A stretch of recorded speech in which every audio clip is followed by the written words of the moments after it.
Hello, everybody, and welcome to the TEACHERCAST Educational Broadcasting Network. My name is Jeff Bradbury. Thank you so much for joining us today and making TEACHERCAST your home for professional development. Tonight, we're going to be talking all about Microsoft OneNote, and we're going to be sharing our tips and tricks of how OneNote is helping us not only in the classroom, but organize our lives in and out of education. I've got fantastic guests today that are going to talk to us not only about how they're using OneNote, but we're going to talk about the second annual OneNote conference that's happening in just a few weeks and how you can be a part of it. I want to share that we have several great people already watching us live here, as we are each and every Tuesday night. And of course, you can find us every Tuesday at 8 o'clock over on TEACHERCAST.tv. Want to bring on our guest today, Sam Patterson. Sam, how are you today? Welcome to the show. I'm doing great today. Thanks for the welcome, the warm welcome. It is a warm welcome. Tell everybody a little bit about yourself. My name is Sam Patterson. I am a pre-kindergarten through 6th grade maker coordinator in Culver City at Echo Horizon School. We make things. Awesome. Want to bring also on from the Tech Educator Podcast, Josh. Josh, how are you today? Josh is doing just fine, experiencing things quite a bit differently than Sam is up here in Wisconsin. Very, very cool. Tell us a little bit about yourself. I am a grades 5 through 8 technology coach in the De Pere School District and formerly business education teacher. I am here from Wisconsin. Hi. Awesome. Now, tonight we are lucky to have some amazing guests with us. We have two MIE experts. I want to bring on Mr. Richard Snyder. Richard, how are you today? Fantastic. Thanks for having me. Thank you so much for being here, coming back on the show. Tell us a little bit about yourself. I'm a tech integration specialist for the Lake Washington School District, which is in Redmond. Before that, I was a librarian, an English teacher, and I even taught German for a couple years. Wow, that was pretty cool. I bet you needed to help. I bet you needed to organize yourself an awful lot when you were doing all that work. Much structure, much organization, absolutely. And I bet OneNote was one of your best friends during that time. I fortunately... ich liebe OneNote. As if it was scripted. Wow, thank you. Also want to bring on a friend, a fellow MIE here, and somebody who was recently spotlighted on the Microsoft Education blog in America, in Dubai, in Qatar, Tammy Dunbar, how are you today? I'm doing great. How are you doing, sir? I am doing so well. It is so nice to see you. Many people also are wondering, where can we learn more about Tammy Dunbar? Tammy, should we take this time to tell them where they can soon find out more information about Tammy Dunbar? Where they can soon find out more? Well, there's a Microsoft blog that has a lot of stuff about me. I'm not sure what you're alluding to, Jeff. Well, Tammy will soon be featured on the first episode of Season 2 of the MIE Spotlight podcast. Yes, that is actually correct. I'm very excited about that. And this is number 2, isn't it? It certainly is. So I'm on. Oh, okay. So if I get 3, is it called a turkey or is it called a hat trick or what's it called if I'm on 3 of them? Anyway, I don't know. I teach 5th grade at Unified in California, and I teach pre-service and intern teachers at Teachers College of San Joaquin in Stockton. Very, very cool. Tammy, wait, I have to know. Where does the special terminology of 3 being a turkey come from? I'm familiar with hat trick. That's bowling. It's a bowling. It's a bowling thing. Bowling. Thank you. Yes. It is a bowling thing. All right. Our next guest, and I promise our last guest for the evening here, is the creator of the OneNote conference, Jared DeCamp. Jared, how are you today? What's going on? I'm good, thank you. Thank you so much for your time tonight. We are here to celebrate all things Microsoft OneNote. First of all, tell us a little bit about yourself and the conference coming up. Right, exactly. So I'm over here based in California and Los Angeles as well. And I'm a OneNote fan. I am a licensed real estate appraiser. Started using OneNote when I was doing appraisal work and just kind of grew from there. Putting together the Learn OneNote conference. It's the second annual event. Had a great turnout last year. About 4,000 people showed up, and hoping to do even bigger things this year. I absolutely love that. 4,000 people showed up. You said there was so many people that are also watching after the fact. How do people find the conference and sign up to be a part of it? Right. So I have the homepage. The website is learnonconference.com. And you just go to that page, and there's a giant blue button at the top. Click on that and sign up with your email address. And then I'll send you the links to all the sessions as they're released throughout the event. The conference is November 7th through the 13th.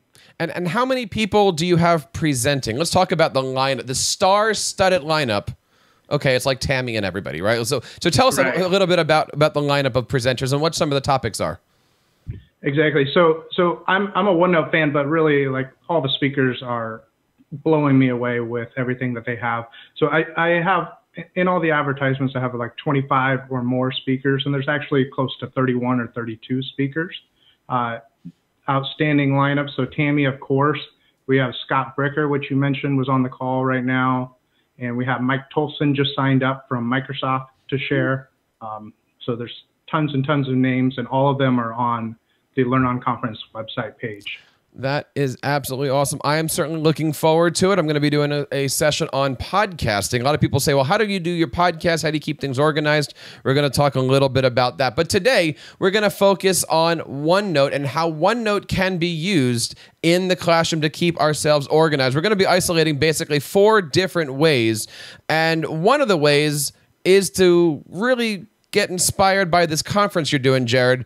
We're going to talk about event planning. Now, I understand that OneNote is a great tool for event planning. Who can share a little bit about how OneNote can help us when we're planning large events?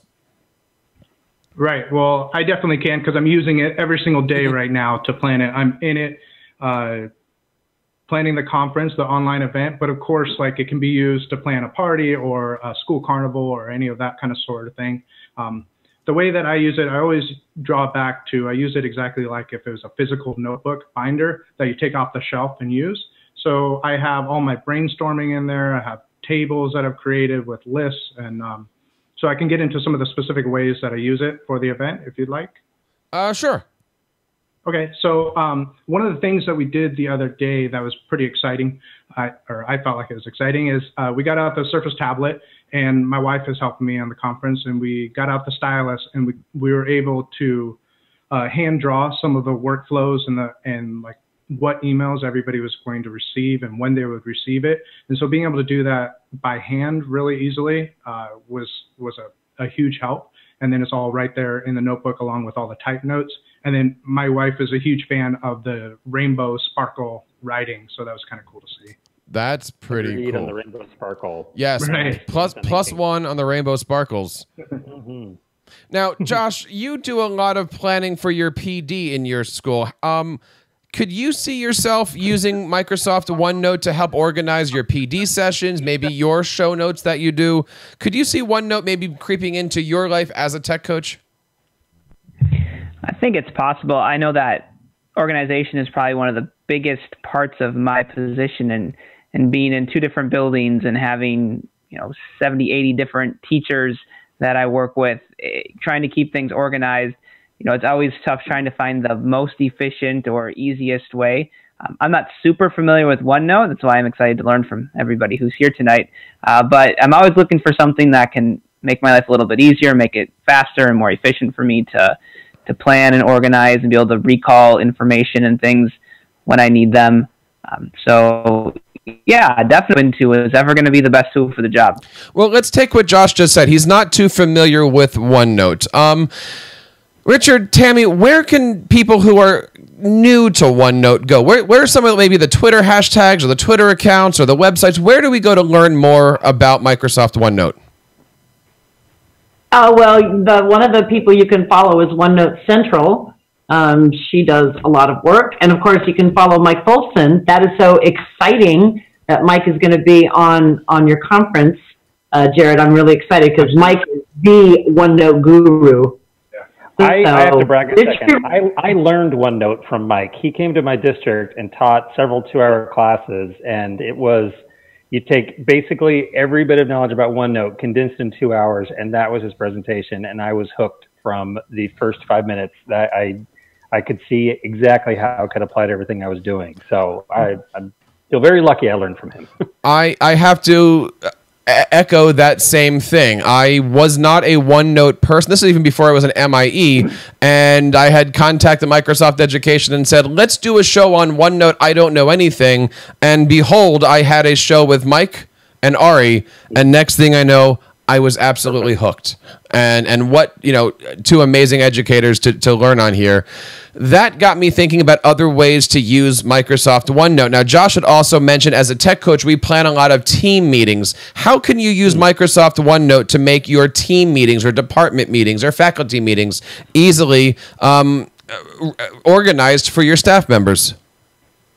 I can speak to that one.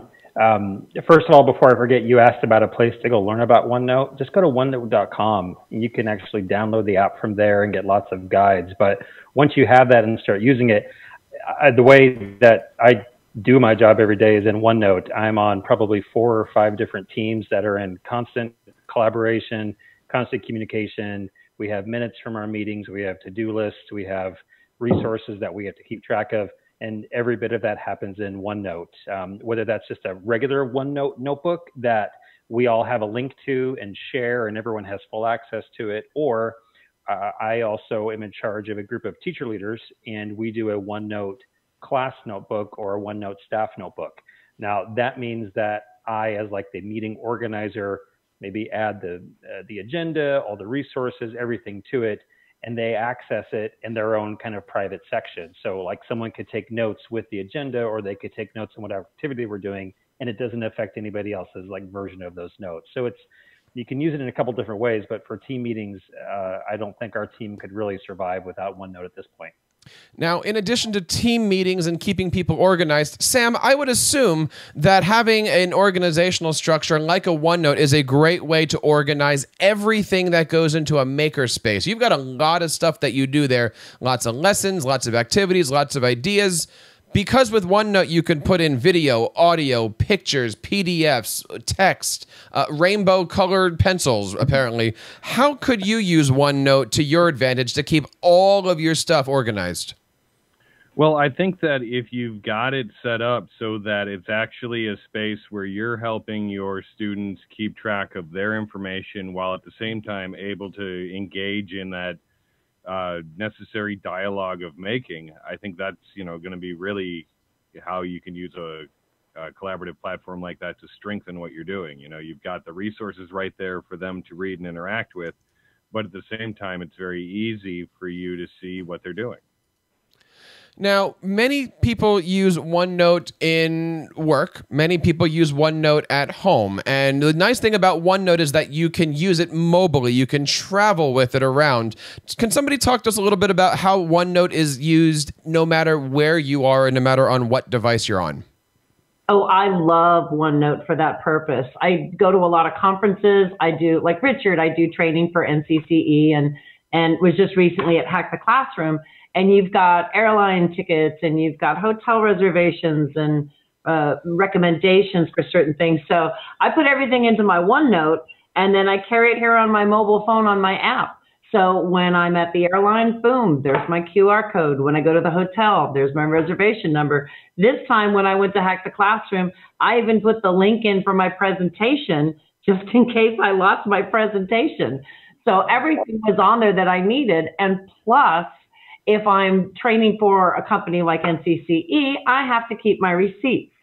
So I use the Office Lens app to take pictures of my receipts, and they go right into my OneNote. So when it's time for me to turn in all my receipts, they're all in one convenient place. I didn't lose them, and I can send them off quickly, which is always a plus.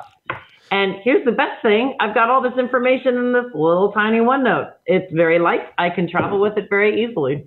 So I love it. So no matter if you're on an iPhone, an Android phone, a Microsoft phone, a tablet, whatever, OneNote is there. And, obviously there's a OneNote app that you can download. But even on my iPad, I've gone to OneNote.com and logged on. It's absolutely fantastic. Now, do you see a difference in using the OneNote on, say, your phone versus on your Surface where you have the ability to use your pen? Well, obviously there is a difference. Anytime you have a desktop version, there's more muscle than there would be with an app.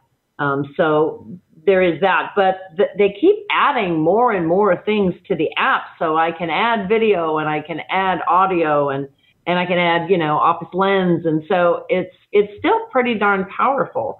But But yeah, there's always a difference. The app is different too. I mean, that rainbow pen, you can't get that on the desktop version, doggone it. All right, I think we're going to be moving the show over to hashtag rainbow pen from now on, everybody here. Yeah, I want to see the rainbow pen. I need to know more about this rainbow pen. I'm pretty sure that perhaps that STEM and girls access problem might be solved now.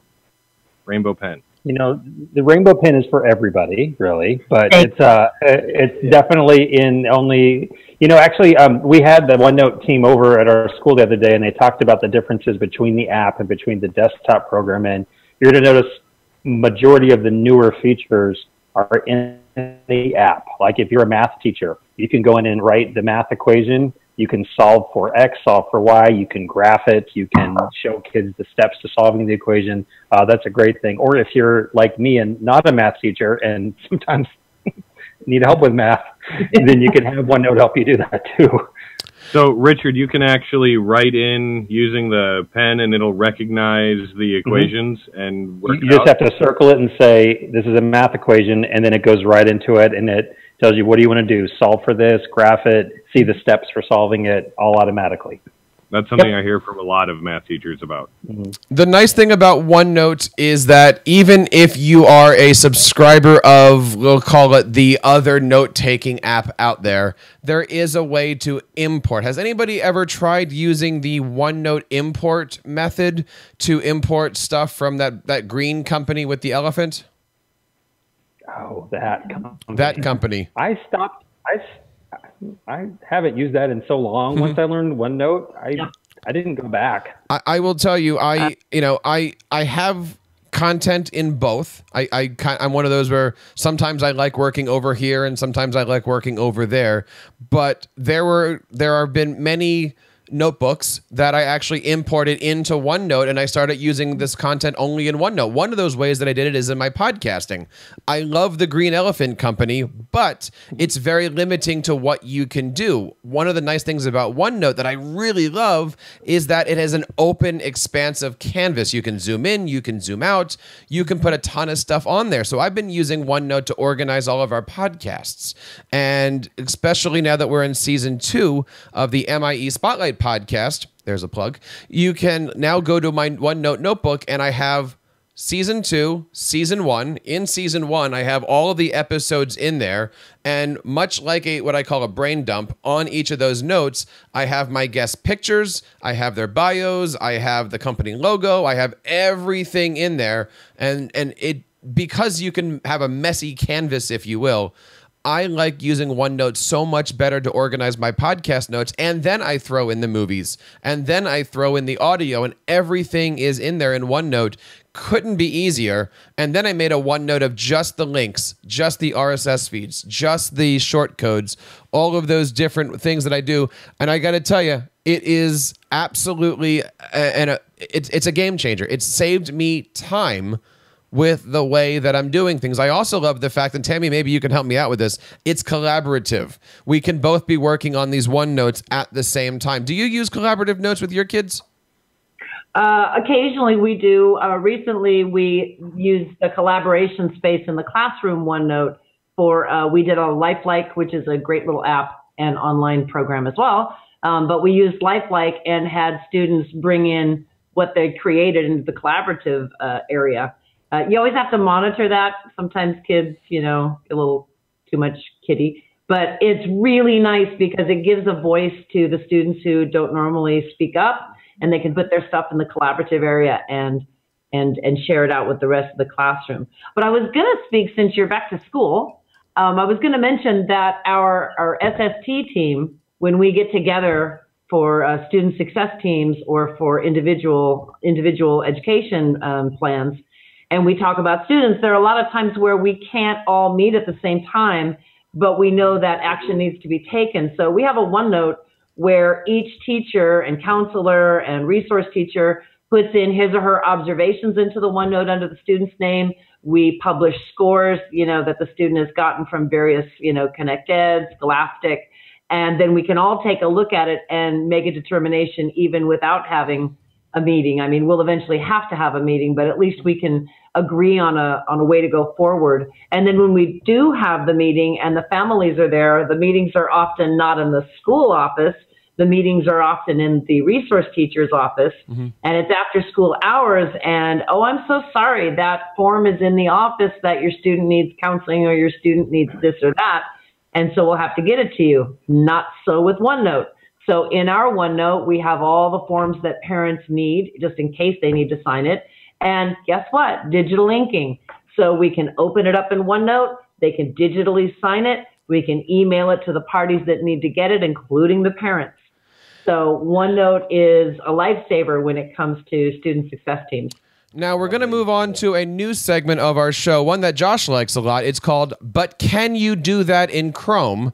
And the question is, can you do OneNote using Google Chrome? And I'm going to say the answer is yes. Josh, did you know that Google Chrome has a Chrome extension called Save to OneNote? And you can do it your OneNote web clipper on there. I mean, that doesn't surprise me. Chrome is a web browser, so I would hope that it would have worked on that platform. I've seen other people use it before. I know it was really popular. I don't know if they still use it, but for meetings, team meetings where they discuss students as a way to have many students organized in one file and then have notes on each of those students within there. So all you have to do is open up that one file, and then all of your students are within there. So it's really nice and organized that way. So I was aware that you could use it in Chrome. I didn't know specifically of the Chrome extension, but that's good to know. That always helps. I don't know. I know there's all those Chrome extensions out there, the save to this and that. I don't really use them a lot. I'm not sure why I don't. I guess I just don't clip a lot of like web pages into documents. I think that's one of the powerful features. Richard, do you use anything like a web clipper or Oh, well, I use the send to OneNote in Chrome, actually. Where it's nice is if you are pulling up an article or a document online and it has all those ads and the sidebar and the comments and everything. If you go send to OneNote and you sign in, it asks you where exactly do you want to send this note. You can send it as just a complete web page, which basically takes like a static image of the entire page, no matter how far down you have to scroll. Or if it's an article, it will cut out all the other everything. So you truly just have the text. And if there's any hyperlinks within the text, it keeps those live. It'll include the URL for the article that you put in there and some other information. And it sends that to OneNote. So it's a great way to actually do research and keep your research organized in a way so that you can focus on the content, not on everything else going on. And then there's also another feature that lets you like clip a recipe. So it takes out all the other things with the recipe, like if it's from a blog, the pictures, the steps, the stories, the how good it was, and just it recognizes the actual ingredients, the steps to do it, and some other basic information. So that send to OneNote is a great feature to have in Chrome if you're using OneNote, definitely. So the question here comes up of, where do I learn more? Well, you're in store for a great deal here. All of our show notes have every single thing that we've been discussing so far, all of the different tips, tricks, and everything. But that's not the only place you can go more. Jared, where can we go to learn more information about the great things that OneNote can do? You can definitely go to learnonconference.com. It's for the Learn OneNote conference. It's a community-driven event that I'm putting together. We got 30 awesome speakers that are going to be presenting 20 to 30-minute sessions about one aspect of how they use OneNote. And I know a lot of the audience here uses OneNote in education settings, but what's great about the conference is it has like business productivity aspects as well as education aspects. It's split about 50-50. And really the premise behind it is the way I learned about OneNote. I was walking through the office and I saw somebody on their computer and they had this purple page up on the computer. And so I walked in and asked him about it, and he showed me a few things that he was doing. So that's what we're trying to replicate with the Learn On conference, is allow people an opportunity to share how they use OneNote. And you can see real world examples of what people are doing in the classroom and in like business and personal settings. Jared, one more time, where can we learn more about the work you're doing and about the conference? Right. So the website is going to be learnonconference.com. teachercast.com. Excellent. Richard, where can we learn more about the great things that you're doing today? You can find me at Mr. Snyderman, mrsnyderman.wordpress.com, or you can just go to the Lake Washington School District homepage and find our work there. And Tammy, where can we go for an autograph? You can find me at Tammy Dunbar on Twitter or on my website, teachergeekischic.com. Josh. You can find me on Twitter at Mr. G Fact of the Day, where I'm going to be moderating a chat in like a half an hour. The hashtag WISMath chat, all about my experiences in co-teaching and math here. Sam, I got to tell you, we were talking about this the other day, and we were saying how many ways can we use OneNote, and I haven't quite heard how we can use OneNote with puppets. Do you have any ideas there? Well, I would imagine like putting all of the scripts and whatever in there, maybe patterns, maybe reasons to puppet. Maybe some of the jokes that people bring you in. Let's say that there was a website out there where people wanted to hear jokes from puppets. Sam, where would they go? They would go to puppetstelljokes.com, the fastest growing joke-telling puppet community on the internet. You've been thinking about that one, haven't you? That was pretty good. Nope, let's try off the top of my head. Let's that good. One more time. Puppets tell joke. Go ahead. Do the whole one more time. Puppetstelljokes.com, the fastest growing puppet. Nope, see, I can't do it again. Now, Sam, if everything was in OneNote, you could just read that right off. I could, but then it would sound like I was reading, but that's my problem.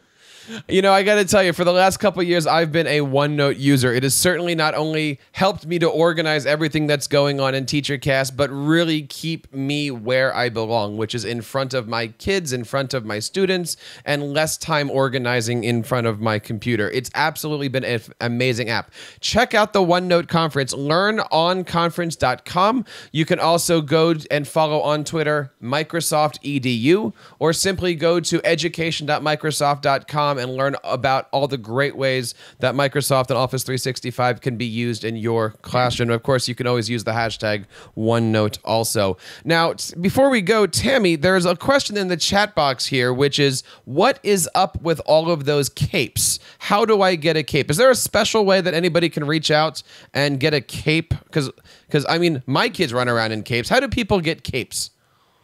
There was one year at the ISTE conference where they were actually handing them out by the handfuls, but you can purchase them for $5, and I can find the link and put it on your resources for you. If you're lucky enough to ever meet Mike Folson, one may fall on the ground. You never know, but they're pretty cool. The ones that say OneNote Avenger are like collector's items now, because I don't think they say that anymore. Do they? I don't. And the ones that are on the back of stuffed llamas, these are deep cuts here, but if you have a cape on the back of a llama, you're pretty special too, aren't you, Tammy? Yeah, I may have one of those. You might have a Flopsy around somewhere. I hope my class overlooking everybody. I hope you have a moment to check out everything that's happening over on learnonconference.com. And you can, of course, check out all the great stuff over at teachercast.net. And you can always hit the subscribe button. We would love to have you there. On behalf of everybody here on the Tech Educator Podcast and TeacherCast Educational Broadcasting Network, my name is Jeff Bradbury, reminding you to keep up the great work in your classroom and continue sharing your passions with your students.